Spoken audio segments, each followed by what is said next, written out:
Okay, so There you go, Sylvester. yeah, I guess working out don't really matter. Okay. This has been a long time coming. Yes, it has. It has been a long time coming. If you guys don't know and have not seen my reviews of Sylvester's books or even seen him on some of the lives talking to us when he has a chance, he is an amazing horror, dystopian type author with the zombie apocalypse. I just love his writing. So before we even get started, introduce yourself, tell everybody who you are, what you write, and anything you want them to know before we get started with the interview. Okay, so my name is Sylvester Barzey. I've been married 11 years, been writing since 2017. I mostly do horror, sometimes I dabble in fantasy. We got 2 kids, another one coming, and I just love You writing. don't waste no time. No. but um, uh, I dislocated my knee a few weeks ago, so I might need to have surgery. And that's why I'm in bed. Wow. That's why I do everything from bed now. But this week I was down in Savannah because I had to help my mama with things. You can't say no to mama. So. Uh, okay, Sylvester, you have been writing horror or in that particular genre for a minute now. What made you say that horror was a genre or even dystopian zombie type elements were for you? And what started you into that path? So I've been a horror fan for a long time in my life, and so when it came to writing, it just kind of meshed well. I love zombies, I love slashers, so it just kind of felt like something I would do. I didn't read a lot growing up. I had like a lot of issues with reading, Hmm. so I always doubted that I could write, and then I started, you know, reading more, listening to indie books and stuff, and I decided I wanted to give it a real shot. Um, and it worked. I'm still here. I'm still here. So tell me what is the one thing about zombies? Because you write a lot of zombie apocalyptic type uh, writing. So what is it about zombies that drew you in? Was there a particular movie? Was there a particular director, or was it Goosebumps? I don't. For me, zombies is definitely George Romero and Night of the Living Dead and Mhm. Day of the Dead is like one of my favorite ones. But I like the zombie genre because it strips away everything and it allows someone who is nothing to be like a hero or someone who is a hero to become a villain. And there's you just learn a lot about people when society has collapsed. I understand that you could do that with like I don't know EMP things, but that's just boring. Now it's a zombie there, so I still got the no power, but now you got to run from something. So that was me.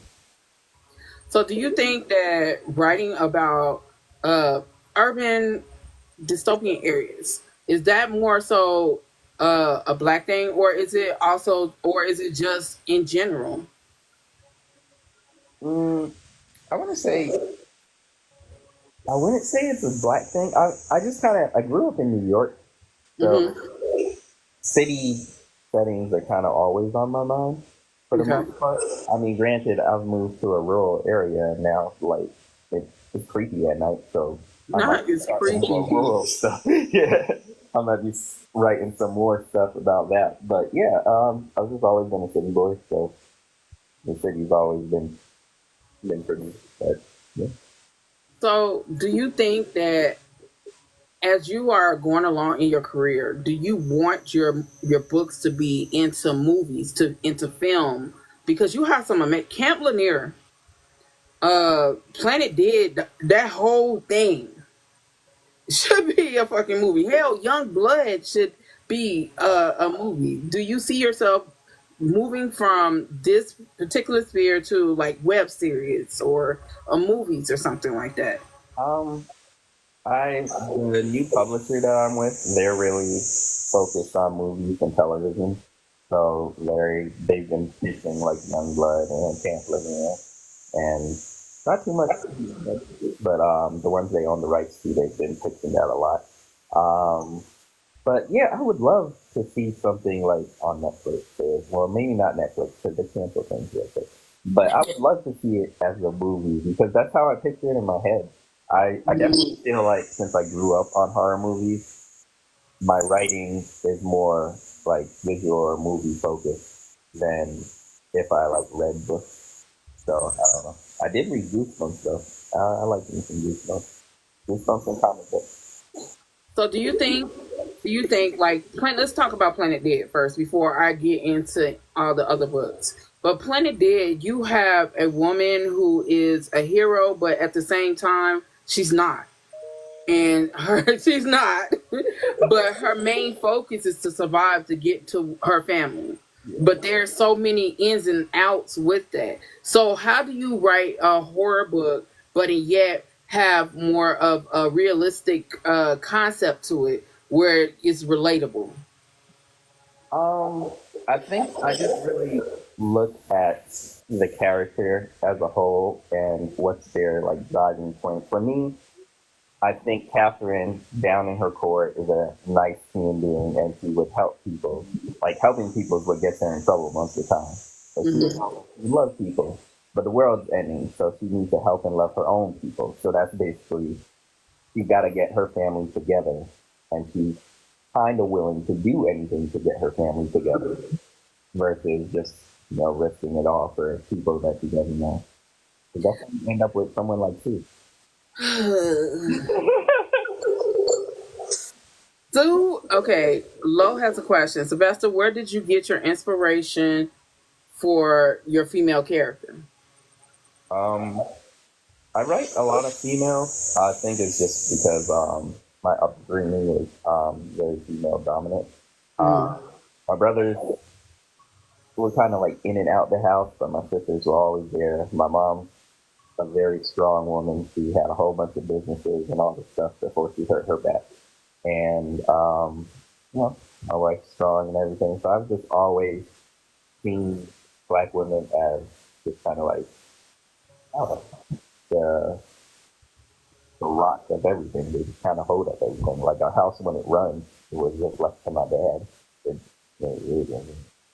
So, from a male author's perspective, how do you write a female main character without going across the line and coming off misogynist, or going across the line and making it seem that she's weak or uh, just there for the male gaze? How do you not do that in your books when you write female centric books? I just feel like females are just like males. They are human beings. They all have different personalities and stuff. So it comes down to the personality. As far as like, I don't know, like describing them, and like for Planet Dead, Hmm. describing like Catherine's body or her breasts and stuff that is it doesn't matter. This is the apocalypse. Like Yeah. I don't see why some people do that. It is kind of weird because I've read like apocalyptic books where it's just like, oh, it's this guy, and then he meets the first girl, and then it's about her long legs and breasts, but we don't know what that guy looks like. We ain't never described the main character before. So I don't know. I just try and treat my female characters as human beings and just get down to the core of who they are and what they want because it's just their personality. And you wrote Catherine in a way that it showcases how women and black women have to carry the burden of so much on their shoulders that is overwhelming, but we don't have time to, oh, we got to stop. I'm tired. We got to keep moving. Why was that important? I felt like it was important to like I didn't go into the series like wanting to showcase that Catherine was carrying the weight of the world, but it just kind of happened that way. She was Hmm. saving all these people. She did have all this weight on her, and her husband was oblivious to it because he thought she was dead. So it's like she did this all on her own, and Right. that that's just kind of how I look at my mom. I felt like my mom was like the cornerstone of our family, and she did a lot of things that no one noticed. And Hmm. that my dad never really even saw that kept us afloat. So I felt like Catherine, she would be that person. If she was separated from her family, her main goal is to get back to Jordan.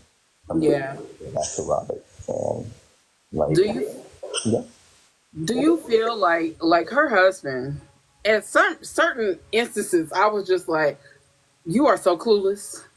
You are amazingly clueless. No offense to you, but I'm sorry. The male species, y'all are oblivious to anything a woman is going through sometimes, and y'all just like, oh, she got it. Yeah, okay. You do it all the So, how do you write that in terms of being a man can read this and be like, you know what? I do that too. Yeah, that's probably beneficial because I am a man. I have been clueless. I have overlooked things, and it's like nobody's perfect. Mm-hmm. So, like, I mean, granted, like I feel like a situation with Robert, he was legitimately kind of set up to believe she was dead. True. He could have did a little more. I mean, they were Yes. in the lake or the river, so they tried. Jordan I tried. mean, Catherine had to go through the insane clown posse to try to get to him. You know what I'm saying? Baby girl was going through hell, and the chick that was riding her coattails wasn't helping. It was like, damn, how much shit do she got to carry? Yeah, you're right. You're right. Robert Robert did it. Like Robert went up against the mercenaries, but yeah, that's nothing compared to the ringmaster. The ringmaster is just creepy. Like he's got zombies around him. He's rapey-ish. Like yeah, the ringmaster. He didn't die. He was on one. Yeah. Mm-hmm. And then you brought in the element of the other one who thought she was Madame LaRue around this bitch. Now you brought in this element of some people were trying to find a found family Yeah. so they can survive. But Catherine was against it because she already had a family. Mm-hmm. And she didn't give a shit about no found family. You was either gonna come or you wasn't. Yeah. You know. So how important was to showcase that? I wanted like when I started the series, I always wanted Catherine to be like this strong hero, but I Mm-hmm. also kind of wanted her to maybe turn a little colder than she needed to be. I wanted to, for people who's around her that she saved and that were following, I wanted at some point for them to realize that he was going to do this with or without you. It doesn't matter that you're there. You're just there because you want to be. He doesn't need you. So I wanted to showcase that at some point. I think it took all the way to the third book for that to really come out. But yeah, I like that. I like the hero that kind of just shifts. Like season 2 of The Walking Dead, when Rick told them that this isn't a democracy anymore. That was cold blooded for Rick. He went from Mr. Smiley to being like, nah, y'all are stupid. I'm gonna do this. Yeah. I mean, right now he kind of stupid, but yeah. It turned me off so bad I stopped watching. Like Rick is a hard character to love because he goes from being this badass to just being so scared and weak at some points, and I'm just like, what happened? Without a hand. Yeah. It just God. Okay, so you wrote Planet Dead. Is Planet Dead Patient Zero? Yeah, Planet Dead, and it's Planet Dead Patient Zero, which is a prequel, and then there's Planet Dead 3, which is Promised Land, and The Bricks Boys. and the Briggs Boys. Briggs Boys explains Robert, and then there's Love Bites, which is a small novella that explains the people that stole Catherine's car and kind of left her dead. Says what happens to her, and then the plan is 3 more books, and then it is done. That's the plan. Oh Yeah. shit! Now let me ask you this. Okay, Patient Zero. You went all the way back to the beginning. I know it's a prequel, but sometimes prequels still don't explain shit. Yeah. So, but you went all the way back in Patient Zero, and it came as a shock to me how it all went down. Yeah. Now, how was that going back like you did and explaining so many characters that we saw in the Planet Dead. And how do you, how do you go back and not miss a character, or how do you go back and keep it on the same level of scary and thriller and suspense all at the same time? Uh, so Patient Zero, I really wanted to focus on, just being trapped in the hotel and just kind of like, I wanted to make it like really gory. I don't think it really came out the way I wanted. I wanted it to be like, um, brain dead or like things like that. But as far as like the characters, I knew that the doctor was going to have to be a focal point because there's going to be a point that she has to acquire that she has to acquire Patient Zero, and I since it was a prequel, I did have the opportunity to build the universe more than I got when I was doing part one. I didn't want to info dump in part one, but there's a point when Catherine and Sue are talking about where they think Sue's talking about where she thinks the zombie apocalypse came from what she saw on YouTube. And Catherine was like, okay. So it was nice to actually have just like this moment that I can explain. And for some zombie movies, they don't explain where everything comes from. Like Night of the Living Dead, it says it's from space, but no one's really sure. So I I had a plan to write the actual astronauts coming across the virus, but if there's one horror I hate, it's space horror. So I kind of don't want to write it, but I'm listening. Now you had a Planet Dead series. Then you came with what was it? I'm trying to keep up with all your damn books. um, You came with a book that you and your wife wrote. yeah, that was the realm. I The wrote. Realm. Yeah, Could you tell us more about The Realm? This is a fantasy book, yeah. yeah. I wrote the realm the same time I was writing Planet Dead 3. Um, so it was good because they were both set in New Orleans. So it's about this girl named Essence, and it's really a birth child of my wife because I think we were sitting down and we were watching, it might have been Harry Potter, we were watching something, but she was just like, I want a movie where it's like everybody in it. There's werewolves, and then there's like vampires, and da da da. She was like, instead of a love triangle, there's a bigger, like a square or something. I was like, oh yeah, that'd be dope. And then it just kind of went from that idea to us actually writing it and developing it. So And how do you incorporate romance in a mind of somebody who likes gore and killing? not very well, but I felt like in the realm, I felt like it was a little easier. Like I could touch upon romance and dabble in it because I don't have to go full blown with it because it was a YA book. I don't know what other YA books is. I felt like I didn't have to go full blown with it. I just needed to establish that Essence could fall for either of these boys and that someone else wants it to. So, yeah, like Essence had a lot of boys who could have chose from, and then they got all like we're gonna kidnap you, regardless. So that kind of went left. So. So you, how is it writing with your wife? How is it writing with her and writing this book and putting it out? How is that process? Um, it is fun sometimes. She wrangles me in a lot. Like when I write my own stuff, I just kind of like I'm just doing what I want, and I Right. have my own ideas. And then when I'm writing with her, I have to like bounce them off, and then she's like, "Yeah, that's not really that good." And oh, excuse me, also. I mean, she's definitely right about the name though, because like I have a character named Sue, and she came up with Essence. I was like, okay, so yeah, you better at making names. That's good.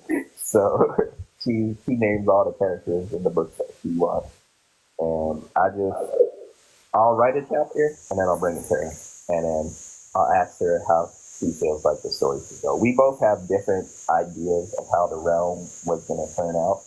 Mhm. We just had to just had to put it together. And I mostly did most of the writing, and she just reviewed everything. But it was her baby, just like was it Sidekick to Sister Wife? That was her idea too. Yeah. So do you take uh well, you after the Ram, you got like Stitches, you got what it's a few more you got.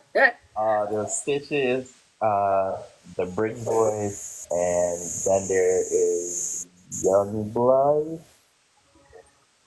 Let's talk about Youngblood. Young Blood. Let's talk because I'm ready for book two. But let's talk about Youngblood.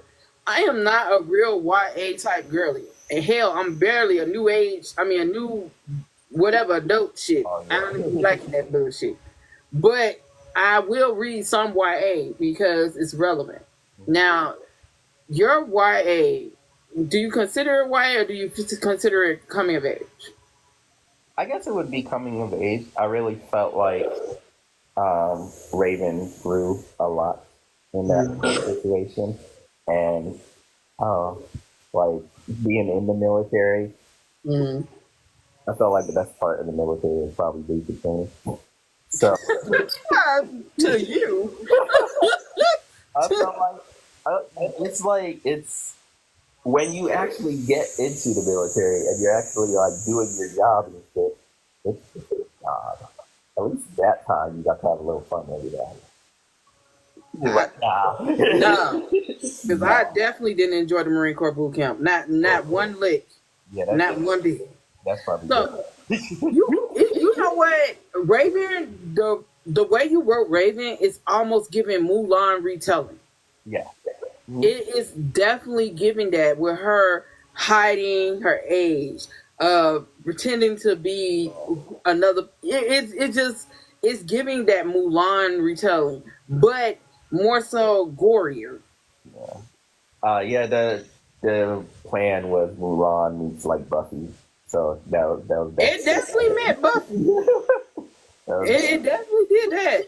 So, what was the concept of you coming up with Youngblood and going into a coming age story that was based on New York, based on dystopian, and based on hell? What are they? Vampires, zombies, uh, yeah, like all the above. yeah, they're mutated vampires, and before the vaccine, and they were kind of like zombie-ish people. So now you still got the infected people, and then you got these like rage vampire people. So yeah, yeah, Yeah, I need y'all to read that smoke. I need somebody to discuss it with me. yeah. There's two things in that world. There's the creeps, which are like the zombies. Then there's the vamps, and then there's the reapers, and the reapers are the king of the vampires because they got wings and everything, and are very aggressive.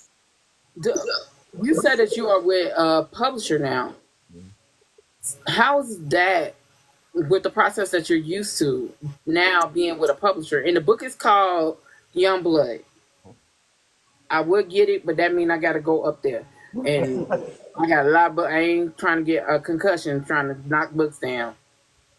But um, what's the balance that you have, and what is the one thing you had to give up to become a published to be with a publisher? I ain't gonna lie to y'all. I don't really like it. But, I felt like I had to give up a lot of control for things. Like Youngblood, Youngblood was already done, and I already had a cover and stuff. I was gonna publish Youngblood anyway, but then I got with this publisher, so I was like, all right, well, I wanted to see what they could do, so I was just like, well, you can publish Youngblood.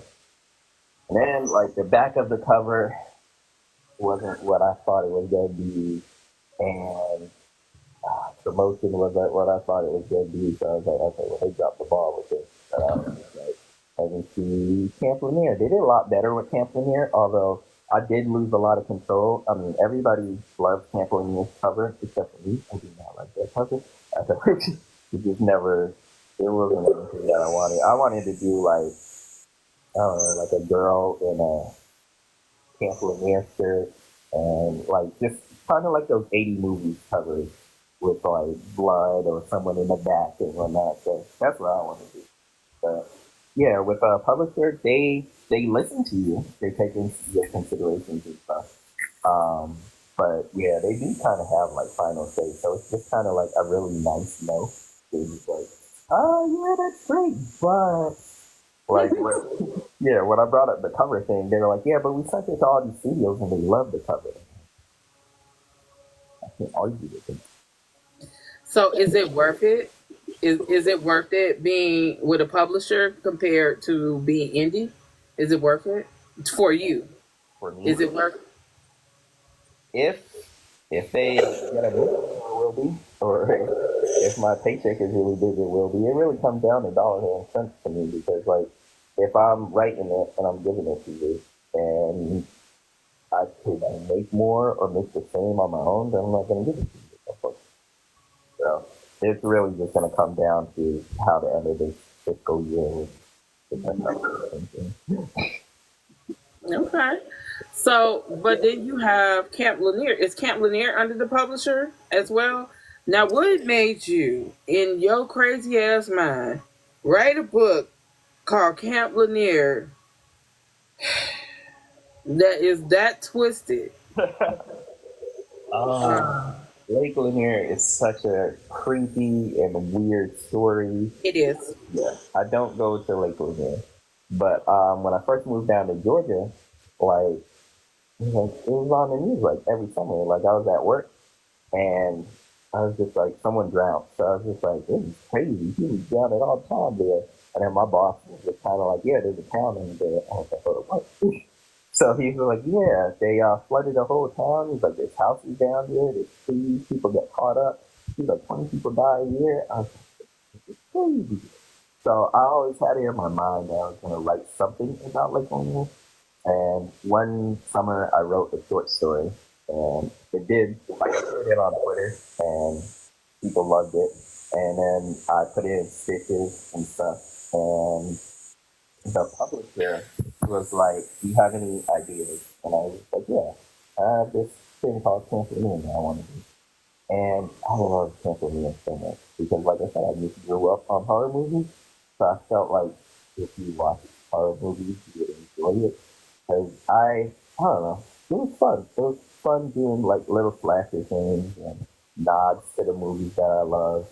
And my favorite thing about it is that people are learning more about Oscarville and Yeah. learning about the Atlanta Ripper and things like that. So it's cool. And also, did you have to have the ghost coming out into the trails every so much? That shit was just random. She walking and then here comes a creepy little girl. Yeah, because Here comes you can't go to the bathroom in peace. That's too easy. Like, looking in the mirror, they right behind you. Like, what in the hell? yeah, you gotta be on your toes. Like, I felt like I felt like Josephine wanted help to, just because he was done so wrong, and I felt like the three campers with the knives, they didn't necessarily want help. They wanted revenge for Right. how they were done wrong. So they were a lot more angry than Josephine. Like, they were like, "We're gonna kill you, or you need to leave this camp." While Josephine knows that she needs Taylor to do something. So But how do you go about writing something that has such like significance in the black community? Like, I don't care what part of the U.S. you're in, Lake Lanier, and there's a few other lakes that are like that. So, but that's the most prominent one. How do you make sure you do it justice? Not saying Lake Lanier need to be done justice, but I'm just saying it has a historical meaning behind it. there's So don't so take your ass there. there's so much Black history that has been hidden from us, and just like lied to us about a lot because they did all these people so wrong. So there's like Black Wall Street. I learned about Central Park used to be a Black community, so they took it over, and they a lot of those was shady because they did that eminent domain thing where it's like the government wants it now. I'm like, that's crazy. So I don't know. I felt like there were stories that needed to be told, and like Lake Lanier was. It felt like it was never told fiction wise. Like I didn't feel like it was a big. There was a movie that came out around the same time that Lake Lanier was being developed and coming out, or Camp Lanier. So, but besides that, there's little about it. And then like when you listen to podcasts and stuff, they get really lost into like the white history of it. They're kind of like, oh, the woman in white and these two girls crashing the I was like, whole town got ran out of the county. Like, this should be the focal point. There's like, what, 1,100 people, and a lot of them lost their lives. And it's just crazy. So, I don't know. I just wanted to tell that story. And that's, y'all, this book creepy as hell. Yeah. It's a good book, but it's creepy. It's creepy. It's it's giving turn the lights on. What was the worst part for you? For the The trail and the lake. When she went when the pool. Yo, let me tell you something. When she got pulled under, and then that trail popping up and the face check. Yo, in the mirror, I was just like, you know what? He almost had me not finish this book. Yeah. Yeah, I wanted to make it realistic for Taylor because, well, Taylor's a black woman, a black girl. And I feel like black people wouldn't stay in a situation like that. So Hell no. she needed a reason to stay. Like she had to stay or go to prison. So it was just The kind way I would have been skipping Orange is the New Black, I've been in underneath the jail. prison. I need to go. Like, I guess, yeah, I guess that would have been the definite choice for her. But yeah, I always felt like when it comes to like supernatural things and ghosts, when you put black people in that situation, I feel like there has to be a significant reason for them to be there. Nothing like the Amityville house where they're like, we put all this money in this house. Nah, I'm gonna sell this and we're gonna make this money back or we're gonna get a loan. Whatever. I don't need to stick with this house. There's blood coming down the wall. So, And I just feel like you really captured the essence of not only just the horror aspect and the creepy aspect, but you captured the history and people wanting not revenge but justice. yeah. Our people wanting justice for how they were treated. Yeah. So I do think you captured that. You know what I'm saying? So I do believe that you did a really good job on this book. Thank you. Thank you. Where do you go from here? Where does Sylvester see himself in regards to being in the horror industry, in the horror literary world? Where do you go from here? For the most part, I got like a ton of ideas for things that I want to do. I still just want to put out stories with, black families and black main characters and just showcase them in the horror world. The publisher really likes Camp Lanier, and they're stuck on the fact that I intertwine history with it, and I feel like they want to make that what I do. I just really want to tell this story. I don't want to be the guy that's like, I don't know. I don't know. I don't want to be handcuffed to something. But I feel like the sky's the limit. I have I have some stories that I want to write that I haven't told them about because I'm probably just doing it myself. Like I want to write a zombie apocalypse, but during New York when the Bronx was kind of like trash, and then like you could see a fire during one of the World Series games, and then they're like, "Oh, the Bronx is on fire." So I want to write it during this period of time when they went in the cemeteries to help them, and the buildings were falling apart. And I thought it'd be really cool if there was a zombie apocalypse going on in the Bronx and no one else in the city did, because no one looked at the Bronx like that. Yeah. Don't tell your idea so nobody take it. Yeah. Don't do that. But I also want to say, when are you going to start doing book signings? For me, it's kind of hard sometimes. Like, my son Aiden, he has autism, So sometimes he doesn't like new places and stuff. So signing is kind of hard because like he won't want to go to sleep in the hotel, or he's just kind of getting a lot of anxiety. And then we got the baby. He don't like to drive in cars. And we got another baby. I'm sure she's gonna have some problems. I don't know if she's too, but I'm hoping. I already got people. So I'm hoping for that. But I guess I'll try and do more signings. Maybe I'll start like locally for a while, and then I'll try and branch out a little more. But yeah, that is one thing that I wish I was doing more. What would be a convenient signing for you? Like, what would be your idea of something that you can go to that um would be convenient for you? Or would you like to see? Probably just something in Georgia would probably be convenient for me. If it's somewhere else, as long as I could get like together and watch the kids, I guess I could just fly there. But I've never like flown with like books. I don't know what I gotta do with them. I just put them in a suitcase or do I put them in my hand? I don't know. But yeah, I would probably just fly there. Like it's not. I just have to work it. I just really have to work it and make sure the life is comfortable and everything. I really want to see you at book signings because I really think as a black horror author, it's hard for y'all. It's really hard for y'all in the bigger scheme of things. Yes, there are a lot of black horror authors. A lot of people don't even know that. But there are a lot of black horror authors and a plethora of them, a matter of fact. And yet you can't see them often because more conventions are more focused and Eurocentric centered. So there's more white authors and a sprinkle of black authors, and you got to get in where you fit in.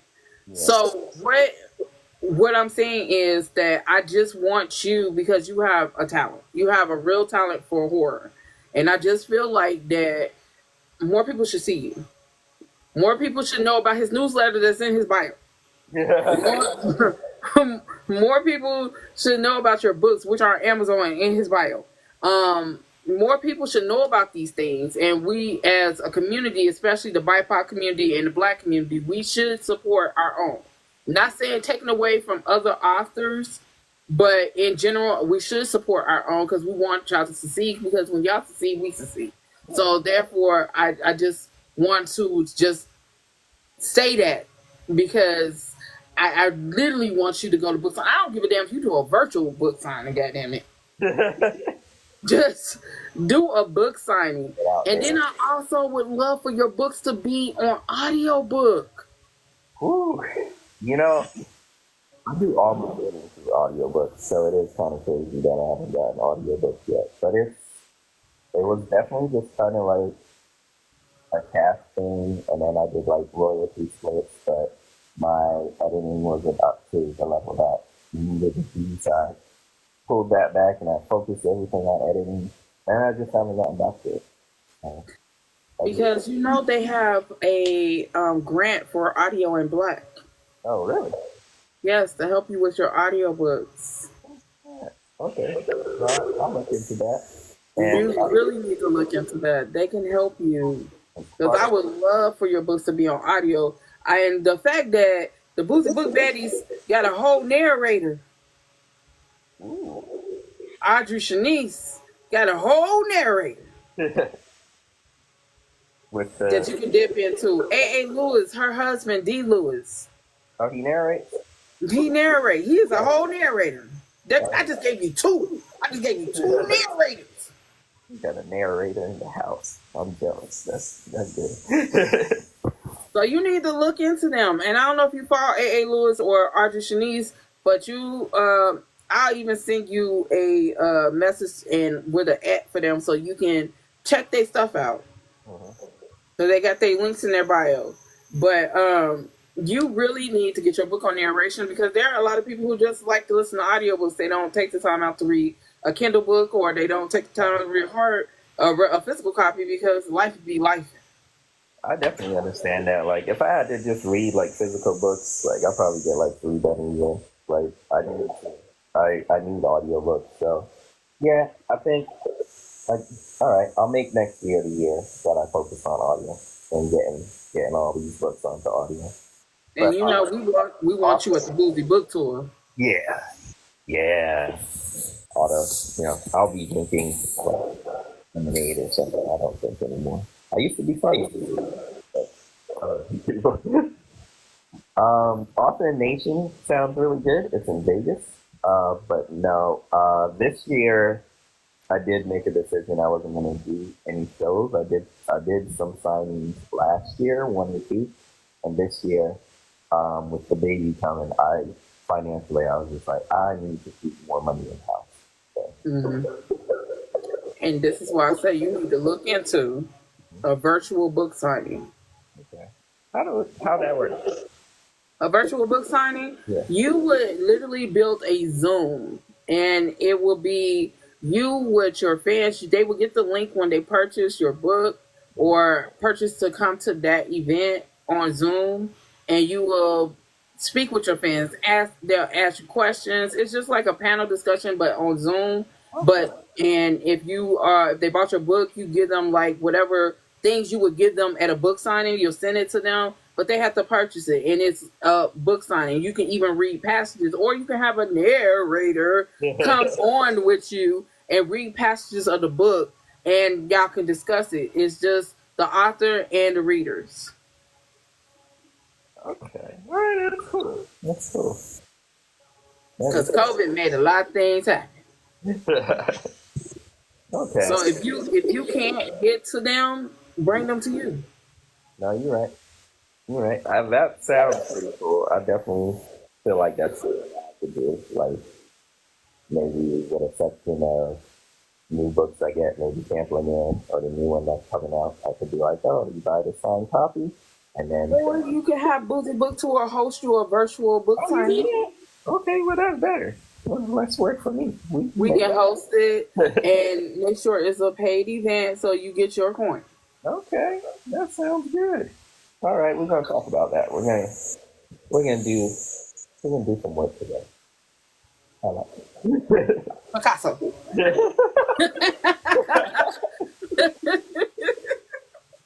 uh, But no, I appreciate you coming on here with me, and I hope your knee get better. I hope so. I really hope I don't have to have surgery because surgery sucked last time. So. Congratulations on the baby, bruh. You out here about to have a football team. Nah, I think I'm done. I think I'm done. I'm good. I'm good. Congratulations to the both of you, and I just want you to think about what you want to do in the next couple of years, because anybody that comes on, especially BIPOC or Black authors, I stress to them the importance of using Black Book Talk, using it to every social media platform you can to use it to the fullest. Get on events near you. It don't have to be the event that I'm with, or it could be any event. Get on these podcasting shows, because there's a book podcast show coming up every 5 seconds. So get on them, because my demographic, it might be different for the next person. You know what I'm saying? So y'all need to get on these, do interviews, because y'all got to get your books out there. You know what I'm saying? You definitely have to grind. You have to reach out for every opportunity that you can get. You're right. You're right. I need to get that. You know I'm gonna be on your ass. I have no chill. I'm gonna be on your ass. Fine. Some people need a push, so I'm all right with that. I'm okay with I that. just want y'all to succeed. That's my biggest thing. I don't get nothing out of it. I just want y'all to succeed, because I feel like when y'all succeed, I can, whenever I have grandchildren, I can go into whatever indie, not Barnes and Nobles, but indie bookstore, Yeah. and I could walk in there with my grandchildren and be like, "Hey, I know that author. Get that book." And plus, like success, like little successes, they're important because like indie authors, they do sometimes get to a point where they'll like stop. Like I've seen people who started series and just did like 2 books and then they were done. So Like, it's good to have little milestones and little successes to just keep you going and keep you energized and keep you pushing forward. So, All I know is at this point, I don't even want to see on New York Times bestseller list, USA Times, because that shit corrupt. I want to see you like on the boozy book literary list, yeah, because I want indie authors to just surpass anything, because these film studios, they're looking. they are. These publishing houses, they're looking, but they like to steal y'all ideas and give it to the next person. Yeah. But I want y'all to copyright all y'all shit. But I want to see your stuff in film. And Rowdy Ruski has her own film production company. Yes, I have heard about that. I have heard about that. I'm I'm gonna get on it. I will. I can't do anything with these recent books because they all belong to their publishers. Like, the next one coming out is a pirate zombie apocalypse book, and that one belongs to a publisher that had a lot of drama, and I don't want but they fell apart. So the grass is not greener on the other side. Like, sometimes I was like, oh, I really wish I was with these people. Everybody's doing good. Apparently, nobody was into it. Well, I know a lot of authors who are indie. Their goal is to become traditional, but as a reader, don't sell yourself to the devil Yeah, and regret it after you done did it. yeah. Because sometimes y'all writing change and then you lose followers, you lose readers because of that. But I didn't see that with you. Okay. Yeah, I don't plan on switching up. Like, this is what I do. This is how I like my horror. I like humor. I like gore. So switching up for me. Okay. Well, thank you once again. I'm going to send you those names, and remember Audio in Black. Look on that website. I'm gonna send that to you, and I can't wait for the next book. And since you said it's gonna be 3 more books and the Planet Dead, I'm looking forward to that. Yeah. I'm gonna get back to Planet Bed and the Realm next year. So the realm is planned to have 1, 2, 3, 4, maybe 4 more books. Because it's supposed to be 1 book in every kingdom, and then the final book. What about Young Blood? Young Blood is gonna be a duology, so it's only 1 more book. Oh, damn. Yeah. Okay. If you guys can follow Sylvester and also go into his bio, look at his books. If you're into horror, even if you're not, it's a good read. I'm telling you. So go into his bio, get his books, sign up for his newsletter, because the newsletter be entertaining as shit. Oh, thank you. Sometimes I feel like I'm talking to myself. Thank you. Oh my god. uh, It really be entertaining. So y'all need to follow him, like his page, follow him on all his social medias. And what are they? Oh, on every social media platform, it's at Sylvester Barzey. Yeah. And which social medias are you on? So I'm on TikTok, Threads, Instagram, Facebook, Twitter. That's it. I think that's it. Yeah. I haven't branched out anywhere. Okay. So support him, like, subscribe to his newsletter, buy his books. Always buy from the authors because they deserve their coin, not a half a penny from Amazon. So please buy from the authors if you can, and if they have TikTok shops. Do you still have your TikTok shop? I sell signed books, but you can also get ebooks off my website. I sell my ebooks on the website as well. Now y'all heard that. So once again, thank you so much, Sylvester. I always look forward to talking to you. I miss you being in our shenanigans and shit. I know. I need to get back on. I've like abandoned TikTok. I need to get back on TikTok and start hanging with that. How do you I abandon love it. TikTok? This has the biggest platform. I got sucked in. Like I wanted to focus on a newsletter, and I wanted to just like grow that and just put all my content or anything interesting towards that. So I took a step back from TikTok and Instagram, but I plan on getting back. Like I'm trying to rebuild Instagram. Okay, I'm gonna hold you to that. Okay, I'm gonna hold you to that. back. I don't know what All type of right. videos I'm gonna do. Yeah. But once again, thank you. Everybody stick around. After Sylvester leave, everybody stick around. I got my church announcements that I got to give for the Boozy Book Tour. Okay. So everybody stick around. But thank you. Thank you so much. All right. You have a great night.